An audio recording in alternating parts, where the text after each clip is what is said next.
There is a particular kind of heat that does not merely warm the body but enters it, finds its way beneath the skin and settles there, in the marrow, in the soft tissue behind the eyes, in the slow, wet chambers of the heart. It is not the heat of summer in places where summer is a season, a thing that arrives and then departs like a guest who knows his welcome. This is something older and more permanent. This is the heat of a place that was never truly meant to be inhabited, a place where the land itself seems to resist the presence of human beings with a patience that can only be described as geological. The year is 1899.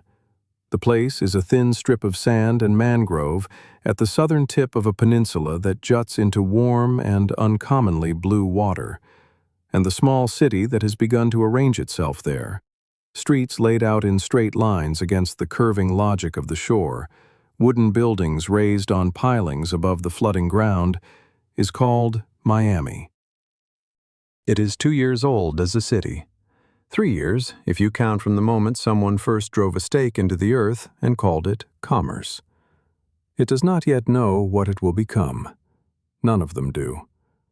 The people who live here, in the last year of the 19th century, exist in a kind of atmospheric suspension between the wilderness that surrounds them and the civilization they are trying, with considerable effort and questionable wisdom, to build. There was a man named Aldous Crane who came to Miami in the spring of that year. He came by train on the Florida East Coast Railway, which had only recently extended its tracks south through the palmetto scrub and the cypress swamp and the long, flat emptiness of the interior. He sat in the passenger car and watched the landscape through the window and felt something that he would later, in his journal, describe not as anxiety, but as recognition. As if he had been to this place before, in some configuration of consciousness that preceded waking memory. The journal exists, or rather, it existed. What remains of it is a partial thing, water-damaged and stained with something darker than water, its pages fragile as moth wings, its ink running in places into long brown rivers of illegibility. What can be recovered from it has been recovered. What cannot be recovered we must imagine. And imagination, in a story like this one, is not a departure from the truth. It is the only instrument sensitive enough to detect it. Crane was a surveyor. He had been hired by one of the land development companies that were beginning to eye the Miami region with the particular intensity that money directs toward undeveloped things. His work was to measure, to take the chaotic and the unmapped and impose upon it the rational grammar of coordinates, of degrees and minutes, of distances reduced to numbers, of the Earth's surface converted into something that could be bought and sold. He was good at this work. He had done it in Georgia, in the Carolinas, in the low country of South Carolina where the air had a similar heaviness, but where the land at least had the decency to lie flat and legible. He was 34 years old. He was not a superstitious man. He believed in instruments. He believed in the verifiable. He believed that the world was, at its core, a measurable thing, and that its mysteries were merely problems awaiting the right methodology. He had believed all of this for 34 years, and had found no convincing reason to revise these beliefs. And so he arrived in Miami in the spring of 1899 with his surveying equipment packed carefully in a leather case, and his beliefs packed equally carefully in the interior architecture of a mind that was, by all accounts, orderly and precise and remarkably untroubled. The town he found was rawer than he had expected. He had been briefed, he had received correspondence, but correspondence, he would discover, could not adequately convey the particular quality of a place that is in the process of becoming something from nothing. The streets were unpaved.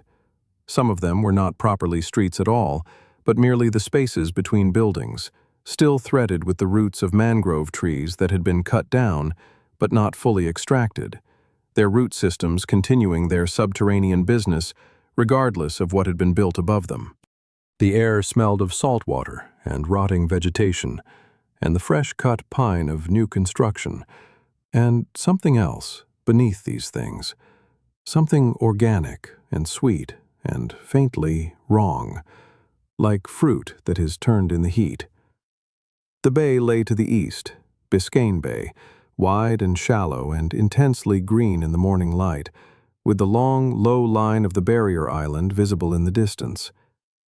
To the west was the Everglades, which was not a swamp in any conventional sense, but something more ambitious than a swamp, a slow-moving sheet of water stretching from Lake Okeechobee to the sea, a river as wide as a landscape, moving imperceptibly through sawgrass that stood as tall as a man, a world entirely indifferent to human presence and remarkable in its hostility to it. Crane found lodgings in a boarding house on what was then called Avenue D, a woman named Mrs. Elspeth Garwood running the establishment with the tight-lipped efficiency of someone who has decided that this place and its peculiarities will not defeat her. She was from Ohio. Several of the residents were from Ohio. There was a quality about people from Ohio in a place like this, a quality of determined normality, as if by conducting themselves with sufficient regularity, they could persuade the subtropical wilderness beyond the door to reorganize itself along more familiar lines. Crane found this quality alternately reassuring and melancholy. He took his meals at the communal table. He made the necessary introductions and received the necessary introductions, and learned which businesses were established and which were aspirational, and which of the town's founding stories were true and which were mythology. The distinction between these categories being, in the early life of any small city, almost entirely cosmetic. He began his work in the second week of May. The days were already brutally hot by then, the sun arriving at an angle and an intensity that made the Georgia sun seem, in retrospect, almost courteous. He worked with a local man named Cyrus, who served as his assistant and who had grown up in the region, the son of a fishing family whose roots in the area predated the town by several generations. Cyrus was quiet in the way of people who have learned that their knowledge is not entirely welcomed by the people who arrive and immediately begin explaining things to them. He knew where the land flooded in the rainy season and where the ground was firm enough to build on, and where the mosquitoes gathered in such density that they could, without exaggeration, kill an unprotected person over the course of a night. And he shared this knowledge carefully and in portions calibrated to what Crane was actually asking, no more. He did not volunteer. He watched. It was Cyrus who first mentioned the hammock. Not immediately.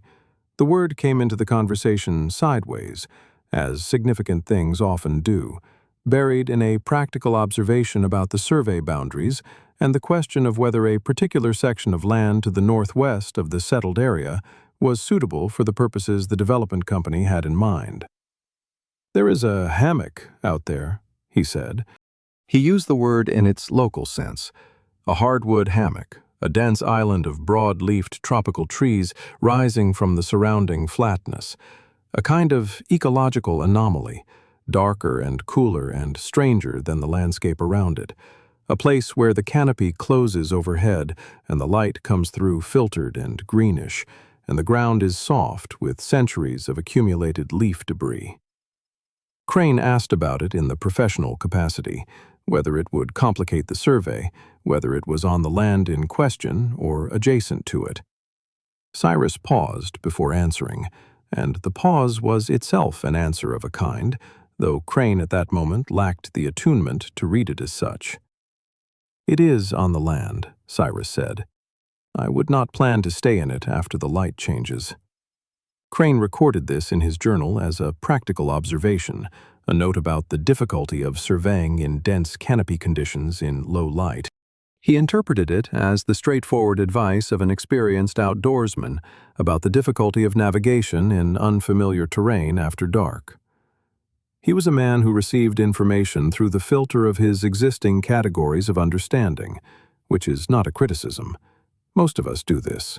Most of us walk through the world with our frameworks so thoroughly internalized that we experience them not as frameworks at all, but as the world itself. The capacity to receive information that does not fit these frameworks, to allow it to register as what it actually is, rather than as a distorted version of something familiar, this capacity is rarer than we like to believe.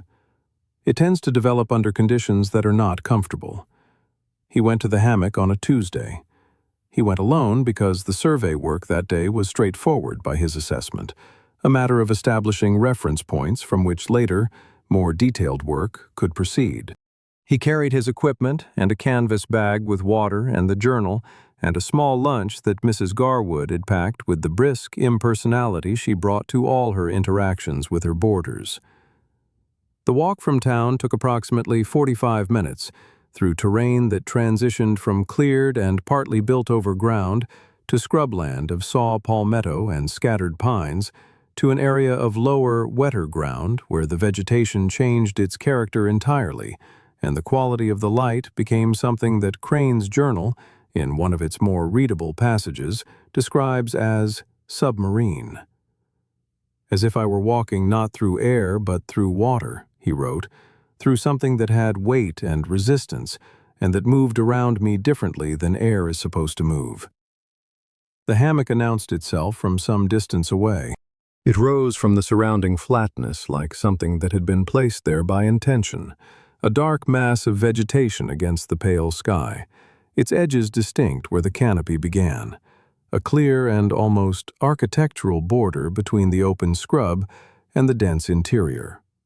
Live oaks and gumbo-limbo trees and strangler figs and the various palms and the understory vegetation of a dozen species he could not name, all of it wound together with vines and air plants and the epiphytic growths that festooned every available surface.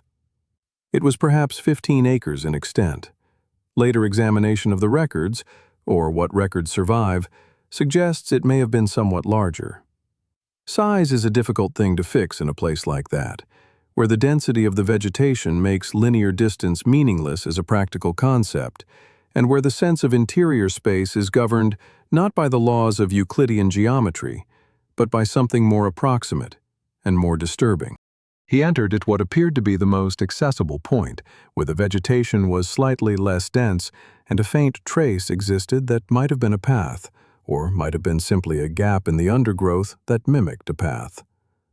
The temperature dropped immediately.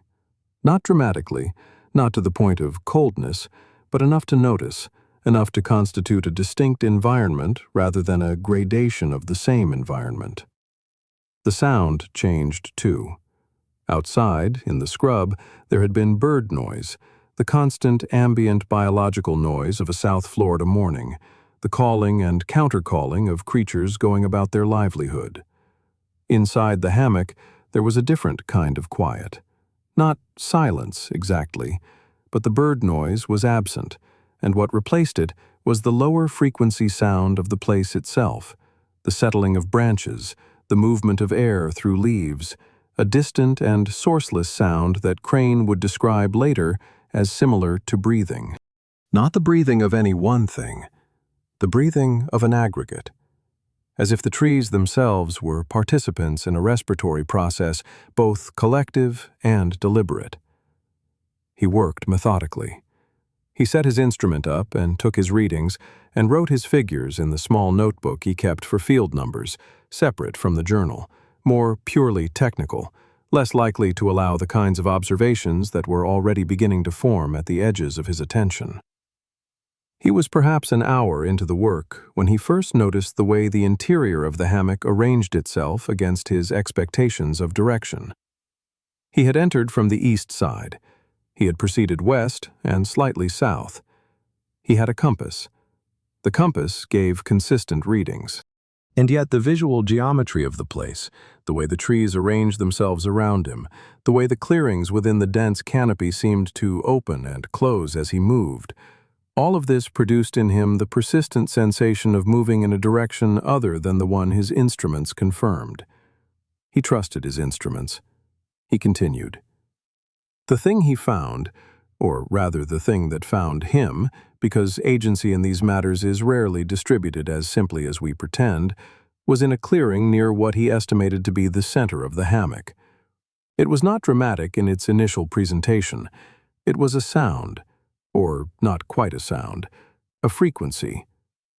Something at the lower limit of audible perception, something felt as much as heard, a vibration that seemed to enter through the soles of his feet and travel upward through the architecture of his skeleton, reaching some critical junction at the base of his skull, and producing there a sensation that he spent several journal pages attempting to adequately describe, and which he eventually characterized as the sense of being comprehended.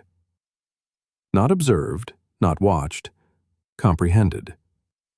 As if something in that clearing had assembled all available information about him and arrived at a conclusion about his nature that he himself had not been permitted to examine. He left.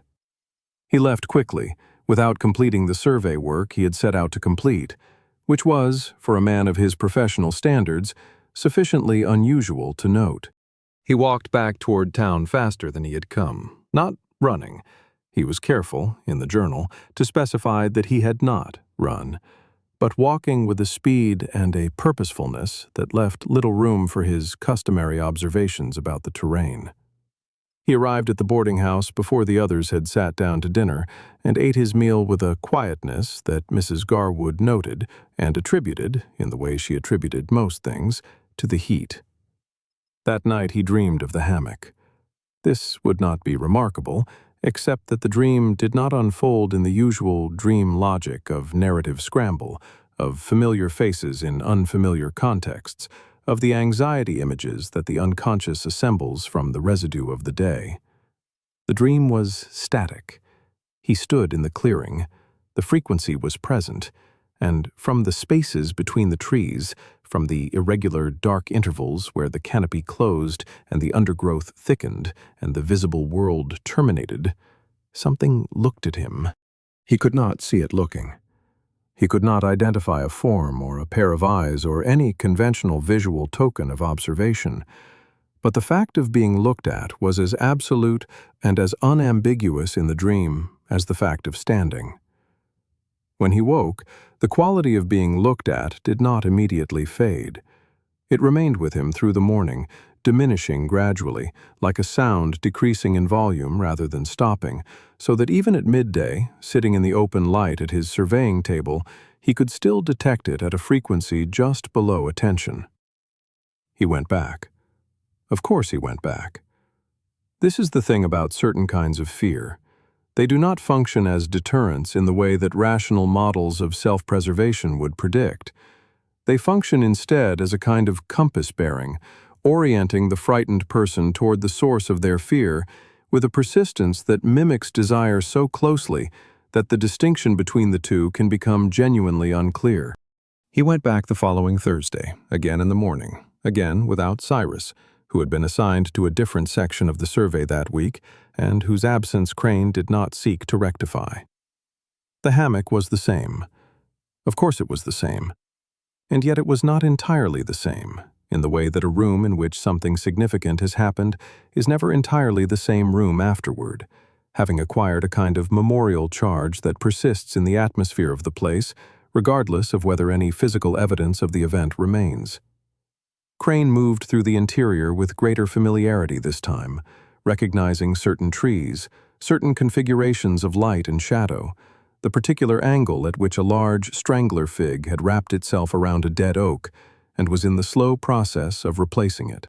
He moved toward the clearing without entirely intending to, the way one moves toward things whose coordinates have been established in the unconscious, by a navigation that does not require the consent of the conscious mind. In the clearing, he waited. He stood with his equipment, and he waited, and the frequency came, and this time he allowed it to do what it was doing without moving away from it, without interpreting it as a signal to leave. He stood in it. He let it occupy him. And what it communicated, or what he received from it, communication being perhaps too deliberate a concept for what was occurring, was not anything that could be rendered directly in language, but that his journal attempts to render approximately, over the course of 3 densely written pages, as follows. A sense of the land as continuous with a depth of time that made the present moment, the year 1899, the city being built at the shore, the instruments in his hands, the development company and its offices in New York, not merely recent but actively absurd. Not absurd in a comic sense, absurd in the mathematical sense, incommensurable, the wrong unit of measurement for the thing being measured. As if someone had attempted to weigh the ocean in teaspoons. He came back a third time, and a fourth, and by the fifth visit he was not bringing his surveying equipment, he was bringing only the journal. He was sitting in the clearing and writing, for hours at a time, through the midday heat and into the afternoon, while the light changed in the canopy overhead and the frequency moved through him like weather. What he was writing was not what he had gone to Miami to write. It was not measurements. It was a sustained attempt to describe what the clearing was telling him, and this attempt was both obsessive and, by any conventional standard, failing, each entry reaching for something that the previous entry had failed to grasp, each one more urgent and more fractured than the one before it. Mrs. Garwood noticed the change. She was a woman of practical perceptions, not given to metaphysical speculation, and what she noticed she described in her own records which survive, and which are more legible than Crane's in the letter she wrote to her sister in Dayton in the summer of that year, as a quality of absence. "He is here at the table," she wrote, "but his attention is not. He answers when spoken to, but there is a delay between the question and the answer, as if the question must travel some distance before it reaches him, as if he is not quite where his body is." The other boarders had noticed it too, in the way that people in close quarters notice departures from behavioral norms without necessarily identifying what has changed or why. Crane himself noted it in the journal with the same precision he had brought to his surveying work, the precision now turned inward, applied to the diminishing returns of ordinary consciousness. "I have begun to find that the world away from the clearing requires more effort than it did," he wrote. "Not the work itself, the work proceeds as it did, but the world through which I move to reach the work, the streets, the conversations, the breakfast table, the routine of the day. All of this has acquired a quality of mechanical repetition that it did not previously have, or that I did not previously perceive, as if I am walking through the gestures of a life that is no longer precisely mine." There is a point in the journal, in late June, where the handwriting changes, not dramatically, not to illegibility, but the letters become larger and more irregular, the pressure of the pen against the page more variable, the lines no longer following the horizontal axis with their previous discipline, drifting upward or downward in ways that earlier entries never permitted. The entries themselves become stranger. He writes about the mangrove roots beneath the city's streets and how he has begun to perceive them, during his walks through town, as a kind of nervous system, a biological infrastructure that predates and underlies and in some sense supersedes the human infrastructure laid over it. He writes about the bay, and how its particular quality of shallow blue-green water seems to him now not picturesque, but watchful. He writes about the hammock every day, even on the days he does not go there, which by this point are becoming fewer, as if it is a presence that does not require physical proximity to make itself felt. The survey work, by this point, was suffering. A colleague from the development company came down from Palm Beach in July to check on the progress of the Miami contract, and the account of this meeting, in company correspondence that has been preserved, describes Crane as cooperative but imprecise, as if he has lost confidence in the conclusions of his own measurements. This is extraordinary language for a surveyor. Precision is the entire vocation. It is not an attribute of the work, but the work itself. To survey imprecisely is not to survey at all. What happened in the clearing in July is the center of this story, the point toward which everything before it was moving, and from which everything after it proceeds. It happened on a day of extreme heat, a day in the third week of July, when the temperature exceeded 100 degrees Fahrenheit, and the humidity was such that the air held nearly as much water as it was capable of holding, and the whole world reduced itself to heat, and the effort of continuing to breathe within it. Crane arrived at the clearing in the early afternoon, a time of day when no one with practical regard for their own well-being was outside. He sat. He wrote for a while, then stopped. He put the journal down and sat without writing. He sat for a long time. In the journal there is a gap. The entry begins in the late morning, and then there is nothing. No further writing, until an entry dated the following day, written in a hand that is still recognizably Crane's, but that has abandoned the usual structure of dated notation and has instead the quality of something transcribed from a state of altered consciousness. The sentence is grammatically intact, but organized by an associative logic that does not follow the sequential logic of ordinary experience. He writes about a depth of time so immense that his own life, all human life, all the brief recent mammalian experiment of consciousness and tool use and symbol-making appears within it as something vanishingly small. He writes about the land's awareness of itself, which predates by geological ages the awareness of any creature that has stood upon it and attempted to comprehend it. He writes about what it feels like to be comprehended by something that has no particular investment in what it comprehends, that regards him with the same quality of attention that the earth regards the water that moves through it, not without awareness, but without preference, without the distinguishing attachment that we call recognition, that we call being known.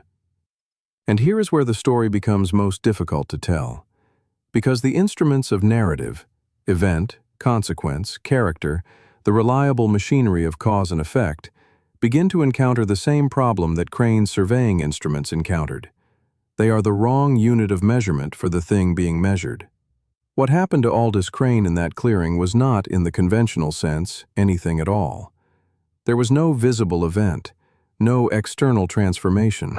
He walked in and he walked out, and the clearing remained as it had been, and the hammock remained as it had been, and the thin, young city at the shore continued its business of nailing boards together and laying out streets.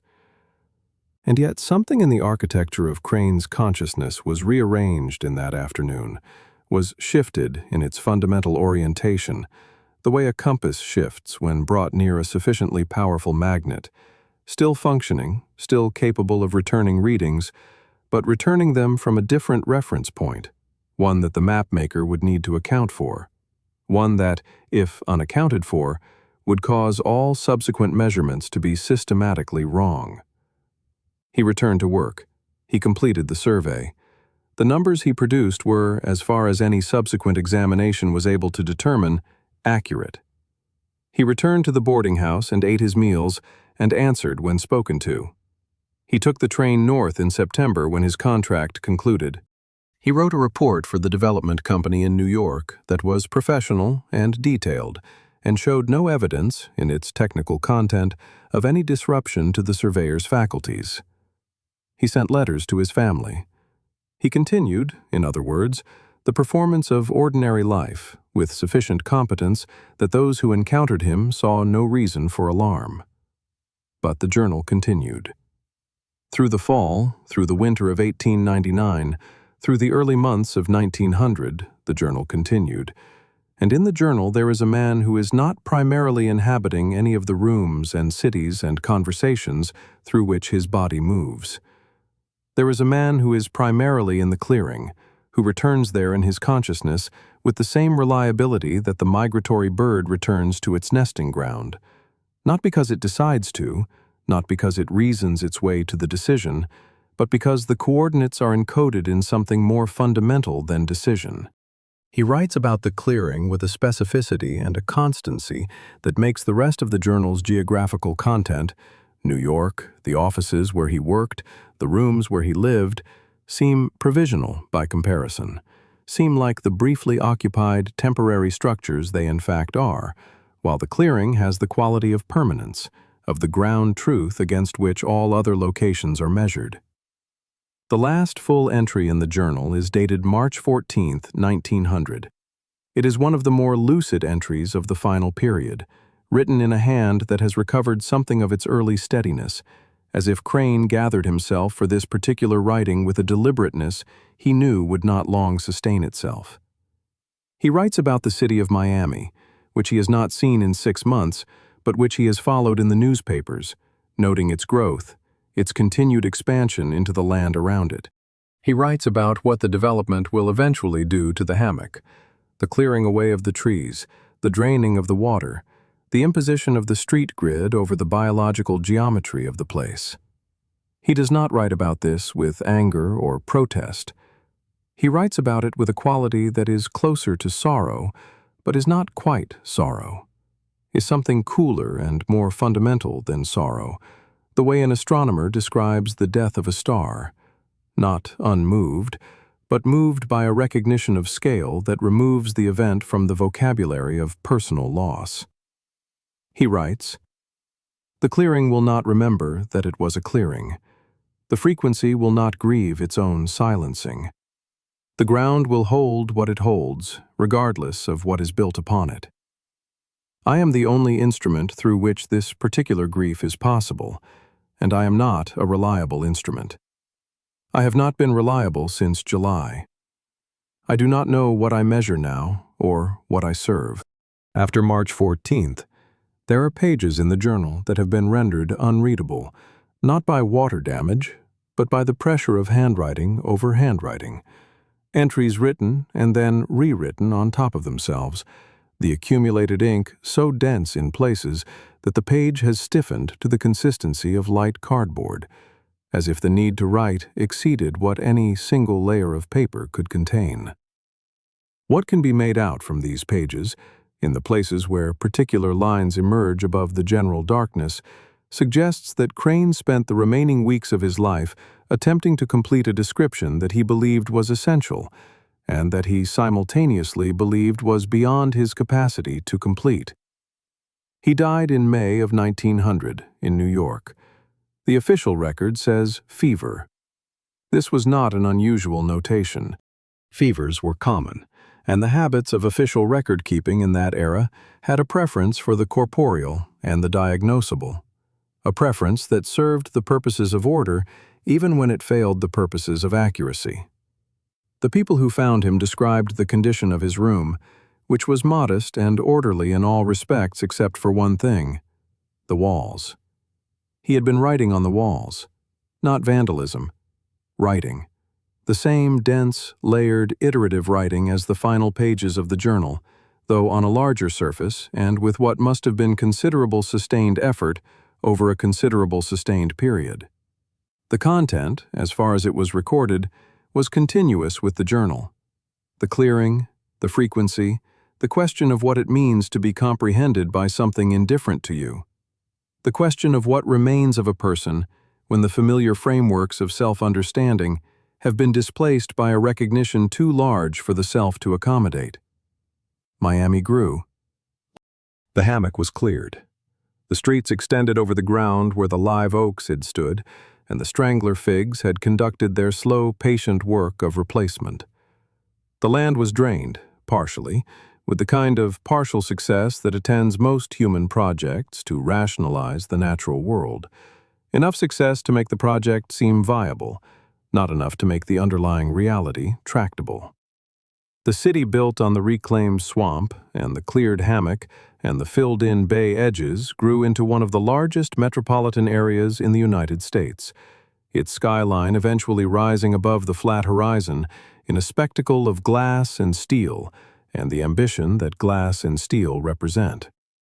40 million tourists a year, luxury condominiums above floodplains, golf courses on drained Everglades.